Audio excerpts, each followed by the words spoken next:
অভি এই শাড়ির থাকটা তুমি একটু সেকেন্ড তাকে রেখে দাও না। এটা এই আমি তোমাকে তুমি বলছি কিছু মনে করো না, আমি কিন্তু আপনি বেশিক্ষণ বলতে পারি না। নো প্রবলেম, আমি আপনাকে না দিয়ে দিই বলতে পারি তো। ডেফিনেটলি বলতে পারো।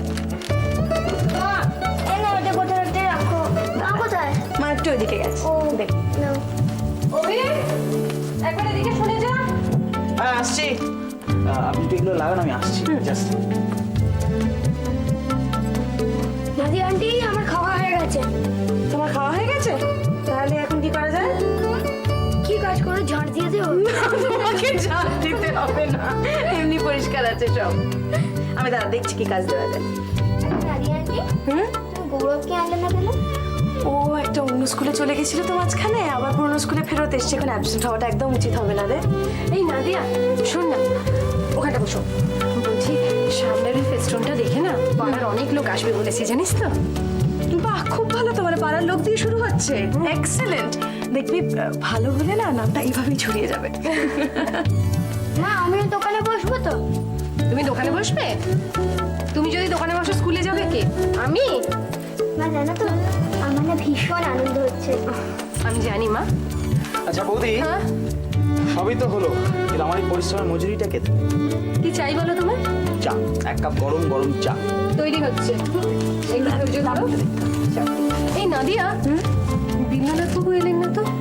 ওর আসলে দোকান থেকে আসাটা একটু মুশকিলের। অভি তুমি কোল্ড ড্রিঙ্কগুলো আনিয়ে রেখেছো তো? আজকে আসলে কিন্তু প্রত্যেককে একটা করে দিতে হবে, যে আসবে, বুঝতে পেরেছো? কেউ না কিনলেও তাকেও দিতে হবে? কেউ না কিনলেও তাকে দিতে হবে। মা আমি একটা খাবো। হ্যাঁ সেটাই বলো যে তুমি একটা খাবে। ঠিক আছে, আমি ওকে খাই আনছি। চলো তো বের আছি। বলি খাবি? হ্যাঁ চল।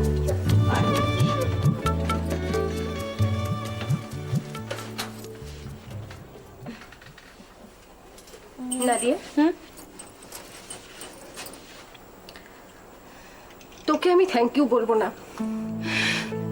বলবি না?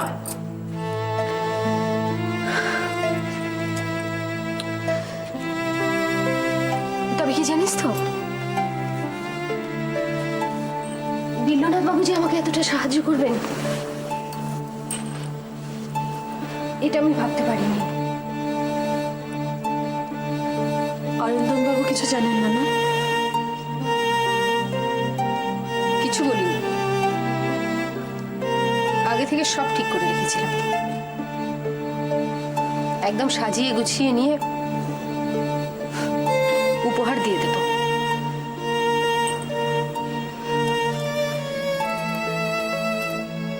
তোর এই সমস্ত লড়াইয়ে সব সময় আমি তোর পাশে আছি। আমি জানি আসলে আমার শুরুটাই বড় দেরিতে রে। বুঝেছি দেরিতে, শুরু করেছি দেরিতে, এখন আমাকে 5 বছরের কাজ 5 মাসে করে ফেলতে হবে। এই বুটিকটা আমার দাঁড় করাতেই হবে। Wish you all the best. All the best.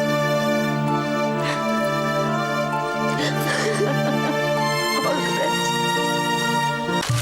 এটা উপরে রাখ। আচ্ছা ওই নীল শাড়িটা কোথায় গেল যেটা খুললো? কোথায় গেল বলতো? ও ওই যে তোমার পেছনে আছে না? ও কই?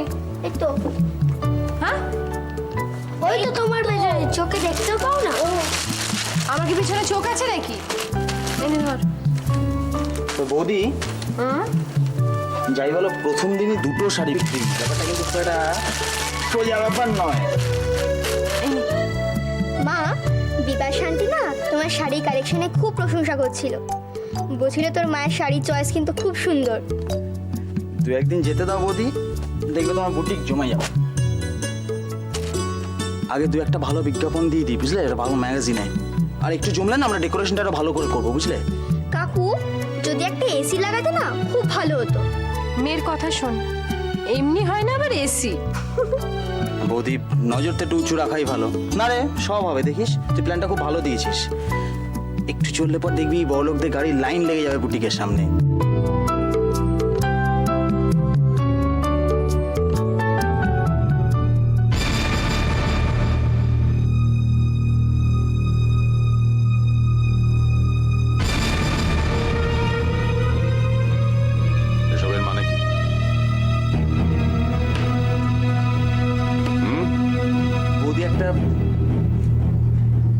প্রশ্নটা যাকে করা হয়েছে উত্তরটা সেই দেবে। কি হচ্ছে সব? দেখতেই তো পাচ্ছ এখানে একটা বুটিক করা হয়েছে। কার পারমিশন? আমার সিদ্ধান্তে। এই বাড়িটা আমার, এখানে সেটাই হবে যেটা আমি ঠিক করব। অভিষেক, কালকের মধ্যে এই ঘর পরিষ্কার করে দেবে, সব শাড়ি সরিয়ে দেবে, ঘর আর যেন আগের মতন পাই। কখনোই না, যেরকম চলছে সেরকমই চলবে, কিছু পাল্টাবে না। বাড়িটা বাড়ি মালা, এখানে কোনো বাইরে জিনিস ঢুকবে না। তাই নাকি? সেই নিয়ম তো তুমি ভেঙে দিয়েছো। যবে নিজে রাখিকে এই বাড়ির মধ্যে ঢুকিয়েছো, আমাদের দুজনের মধ্যে নিয়েছো, তারপর থেকে তো আর এটা বাড়ি নেই। আজকাল প্রচন্ড কথা বলতে শিখেছো তুমি। ভুল করছো, শুধু কথা নয়, আমি কিন্তু দেখতেও শিখেছি, বুঝতেও শিখেছি। এই বাড়িতে শাড়ির ব্যবসা হবে না। এই বাড়িতে শাড়ির ব্যবসা হবে, কারণ এটা আমারও বাড়ি। এই বাড়িটা আমার, এই বাড়িটা আমার পয়সায় চলে। জানি তো, তোমার টাকায় এই সংসারটা চলে। এত বছরে তুমি সেটা এক মুহূর্তের জন্য আমাকে কোনোদিনও ভুলতে দাও। কিন্তু তুমি হয়তো ভুলে গেছো যে যখন আমাদের বিয়ে হয় আমার বাবা তোমাকে 10 লাখ টাকা দিয়েছিলেন। কেন দিয়েছিলেন? যে তুমি বিভিন্ন জায়গায় টাকাটা ইনভেস্ট করে ফ্ল্যাট কিনে তার মেয়েকে সুখে রাখবে। আমার বাবা দিয়েছিলেন 10 লাখ টাকা। সুতরাং সংসারটা তোমার পয়সায় চললেও বাড়িটা কিন্তু আমার, আর বুটিক এই বাড়িতেই থাকবে।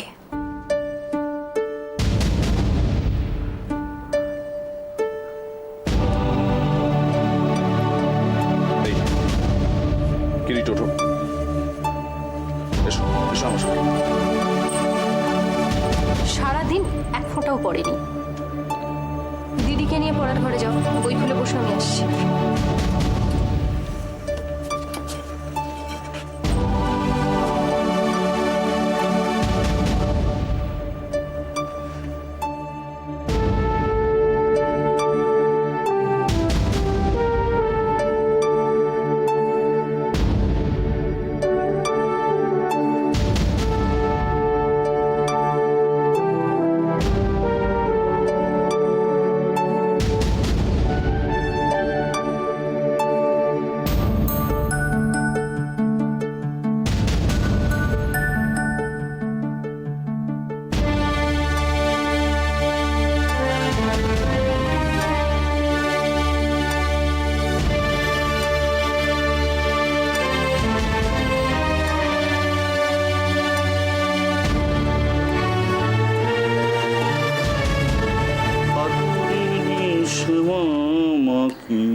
যতনে হৃদয়ে রেখো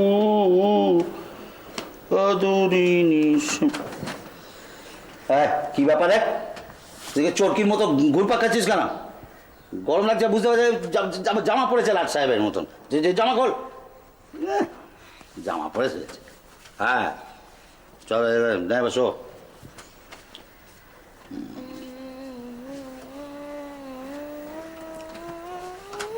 এটা কি গান গাইছিস রে? রবীন্দ্রসঙ্গীত, তুমি বুঝবে না। কি রবীন্দ্রসঙ্গীত বুঝবো? কি শুনি শুনি, কি গান কি গান? আলো আমার আলো গো আলো ভুবন ভরা। এটা আমি কতদিন আগে থেকে জানি। আলো আলো কত এসে নয়ন আমার আলো এ হৃদয় হরা, আমি জানি তো গানটা। হ্যাঁ, আলো আমার যেন আমি কিছু বুঝি না। কি গো দা? হ্যাঁ আবার হবো। শুয়ে শুয়ে খেও না। বউ বাহ বাহ, এত সোহাগ। কি জন্য? কিছু চাই নিশ্চয়। এই তো বুঝে গেছো। হ্যাঁ, একটু পিঠে হাত ধরিয়ে দাও তো। এখন তোমার কষ্ট হবে না তো? সবে যখন করছি তখন কষ্ট হবে কেন? হ্যাঁ দাও তো। চলো। দেখছিস কেমন দিচ্ছে? মা, বারবার কিন্তু আমি। দেখো হিংসুটের কথা। ঠিক আছে, শো এখন দিয়ে দেবো। বসো না, বসো না। হ্যাঁ গো, মালার ব্যবসা কেমন চলছে? চলছে মোটামুটি। 3-4টে শাড়ি বিক্রি হয়েছে। হ্যাঁ? হ্যাঁ, কিন্তু অনেকে আসছে জানো খবর নিতে। খুব ভালো, ভেরি গুড। আমি জানি দেখো মালার চোখের জল বৃথা যাবে না, আমি তোমার বলছি, দেখো খুব ভালো ব্যবসা করবে। জানো, এবার একটা না ফ্র্যাঞ্চাইজি নিতে হবে। কি নিতে হবে? ফ্র্যাঞ্চাইজি, ওই যে অনেক নামি বলছি না, হ্যাঁ ফ্র্যাঞ্চাইজি। হ্যাঁ হ্যাঁ ঠিকই বলেছো, তাহলে অনেক বড় বড় আমরা নাম ইউজ করতে পারবো। হ্যাঁ, নাম। ওইটাই তো বলছি, ওইটাই কথা। জানো, নিলে পরে তোমরা দুই বান্ধবী মিলে বেশ সুন্দর করে ব্যবসা করবে। তারপর কোনো চিন্তা নেই, আমি দেখো আমি খেটে খুঁটে তোমাদের ব্যবসা দাঁড় করিয়ে দেবই, আমি আছি তো। मैं हूं ना। হ্যাঁ মধ্যেখানে পাকা ওদিক বেড়ে কোনো চিন্তা করো না। দেখো বাবা, আমি গরিব হতে পারি, কিন্তু আমি তোমাদের ব্যবসাটা একদম সুন্দর করে দেবো। তোমার দুই বন্ধু মিলে ব্যবস্থা করবে, ভালো হবে। ভালো হবে।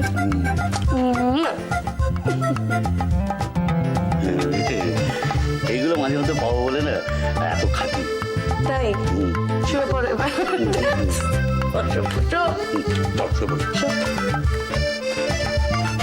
আলো কত ছিল নয়ন আমার আলোয় ভরা। দেখি এবার তোমার দিকটা দেখি।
आना पटेल कृष्णकांत पटेल।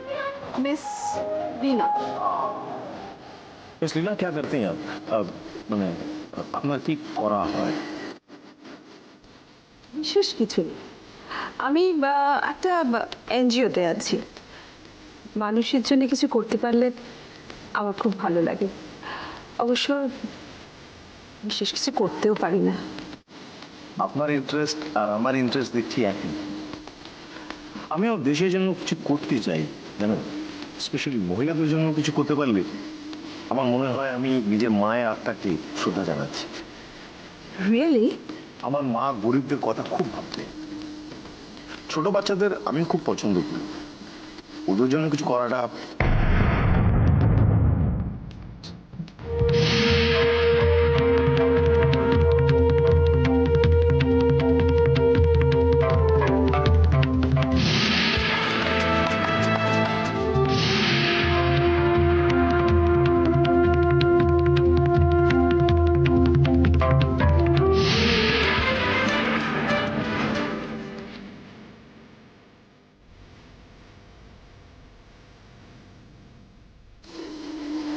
স্মুথলি না? কিছু ভাবছেন? না নট এট অল। আপনার মতো যদি আমাদের দেশের সমস্ত বিজনেসম্যান ভাবতো, তাহলে তো আমাদের দেশের প্রতিটি শিশুর, প্রতিটি মহিলার অবস্থা আজ অন্যরকম হতো। Wait a minute. আমি যে বিজনেসম্যান, এই কথাটা তো আমি আপনাকে বলিনি। কৃষ্ণকান্ত প্যাটেল,